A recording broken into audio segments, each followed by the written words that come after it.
around corporate contributions in the election. Since the U.S. Supreme Court decision in Citizens United versus FEC, Common Cause has been working to mitigate the impacts of the decision in Minnesota and across the country. This decision has allowed for unlimited corporate spending in political campaigns through independent expenditures, groups like Minnesota Forward and Alliance for a Better Minnesota. While some have hailed the decision as a victory for free speech, the sad truth is that Citizens United decision will have a corrupting influence on our political and democratic institutions. As Justice Stevens said in Citizens United dissent, at the bottom of the court's opinion is thus a rejection of the common sense of the American people, who have recognized the need to prevent corporations from undermining self-government since the founding, and who have fought against distinctive corrupting potential of corporate electioneering since the days of Theodore Roosevelt." End quote. That is why we're calling on corporations and unions to pledge not to make political contributions from the general treasury during the upcoming election. We understand that some may be hesitant to sign a pledge. However, corporations should sign the pledge because it strikes at the core of good corporate social responsibility. For years, Minnesota companies have been leaders in corporate social responsibility. They've led with a three-pronged approach that values people, planet, then profits. As a result, they have worked to give back to the communities that have supported their businesses. Political contributions from corporate treasury violates the most basic standard of corporate responsibility by placing profits over people and the planet. Political donations too often are used to support candidates, issues, and activities that are contrary to the publicly stated values, policies, and practices of the corporation. By making these contributions, corporations will have to defend how their proposals of the candidates they have endorsed will not undermine the corporation's effort to improve schools, protect our environment, and create a welcoming environment for all people. More importantly, political giving is a bad decision, according to a major study undertaken by the Carlson School of Management at the University of Minnesota. The study concluded that companies making large political contributions have worse corporate governance and lower shareholder value. This study, which included soft money contributions directly from the corporate treasury funds that were permissible prior to 2002, the McCain-Feingold law, suggests that when managers use corporate funds to make political donations, the donations may advance the political views and own careers, not the interests of the corporations they manage. That's why shareholders should be very concerned with these donations, regardless of the short-term impact on the corporate bottom line that may result from a perceived friendly candidate. That's why Common Cause is calling on Minnesota companies to not walk away from their philosophy of corporate social responsibility because they think in the short run it may help them make a quick buck. And we have to ask the question, what are corporations expecting in return for political contributions? It's hard to believe that big business would invest this kind of money without expecting something in return. Minnesota has largely avoided the political corruption that exists in other states because of our campaign finance system. If corporations continue to make political expenditures, Minnesota politics will more quickly mirror that of California, which experiences political gridlock and policy failure unlike any other state in the union. In particular dramatic example, Intuit spent $1 million to influence the California State Comptroller's race. Intuit, which produces TurboTax, opposed the creation of a free online tax preparation program known as Ready Return for California residents. The company spent more than $1 million in support of Republican Tony Strickland against Democrat John Chang, who supported the Ready Return program. Although Strickland lost the race, Intuit's expenditure helped fill the gap in fundraising between the two candidates, as Chang had raised approximately $3 million from his campaign and Strickland had only raised $2 million. And as we all know, this is a bipartisan problem. Just this spring, special interests backed by corporations spent $1 million in 3 Democratic primary legislative races in California. That's double what is normally spent. Voters may not have been aware that the insurance companies, lawyers, and other interests were calling most of the shots in 3 campaigns because they had innocuous-sounding names like California Alliance and Put California Back to Work, very similar to what we're experiencing here in Minnesota. These special interests supported a Democrat in a primary challenge against a state assemblywoman who supported legislation that they were opposed to on climate change and health insurance reform. This example will likely have a chilling effect on the California legislature and had even more control over big money special interest groups. Legislators will now quickly know the consequences if they fail to listen to lobbyists that ask them to support or oppose issues. Minnesota cannot afford this type of governance. The concerns of middle-class families will be drowned out by the political process as a result of corporate contributions. If corporations truly care about strengthening our community, they would quickly realize that these type of political donations will create a government that is unable to deal with major problems of the day. If big business and big labor want to invest in our government and elections, they should be the biggest contributors to the unfunded political contribution refund program. That program has been extremely valuable in encouraging political dialogue in the state. A donation to this program, instead of giving to these shadowy interest groups, will help minimize the potential for political corruption or the perception of it. Restoring the political contribution refund program will help combat the wave of special interest money that is flowing into Minnesota.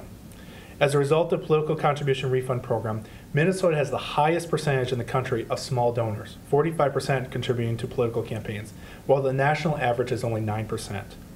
This means that average Minnesotans have the ability to participate and influence our political process, which is the way it should be. A study by the Campaign Finance Institute found that small donors have a positive impact on public policy.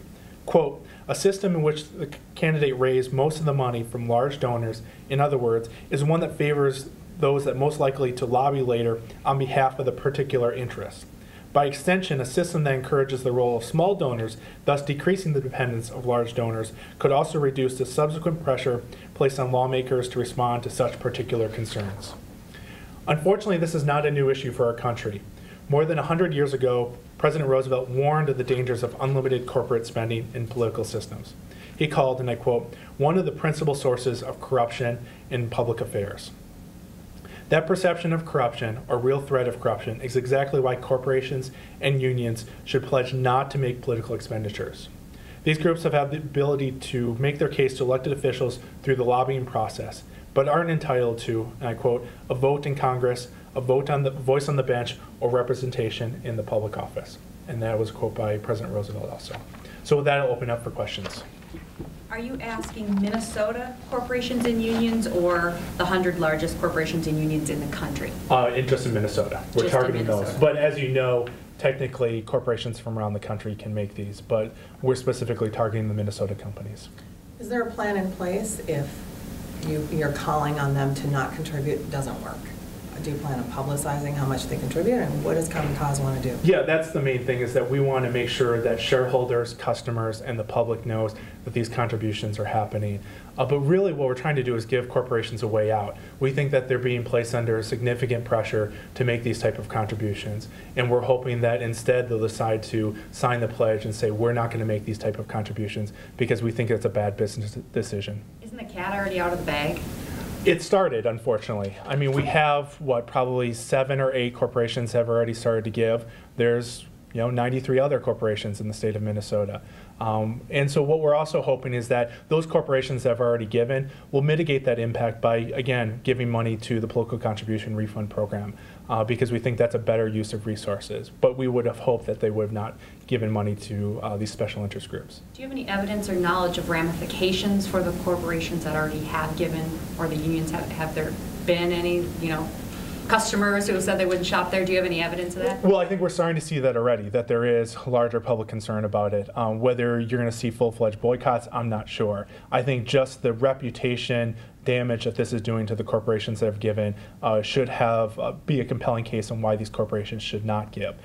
The key thing is, Minnesota has been the heart of sort of this corporate social responsibility concept, and we believe that these type of contributions violate that concept directly, because again, oftentimes these contributions are at odds with the stated values of these corporations. So what would be the impetus for one corporation to sign up? If you have big business on one side and labor on the other, if one side doesn't do it, why would the other do it? Don't you have that problem of both sides probably would have to pledge? We have this arms race going on, correct, between sort of both sides, and that is an ongoing problem. But we think that, corporations need to look at this from their individual sort of perspective and whether they value sort of that corporate social responsibility. And we think that as an individual decision, that it's not in their best interest to make these type of contributions because of the potential ramifications that they'll see from employees, customers, and the general public. And so we hope that they decide not to.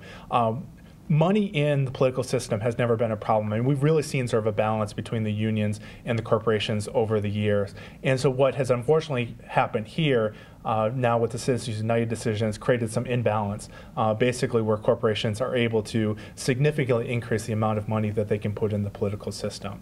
And what we're trying to do is go back to the days before Citizens United and really urge corporations to respect that and not get involved through that general corporate treasury. And that's the key thing. So, regardless of this, corporations, their chief executives could still make personal individual contributions. We believe they've crossed the line when they take that money out of their general corporate treasury.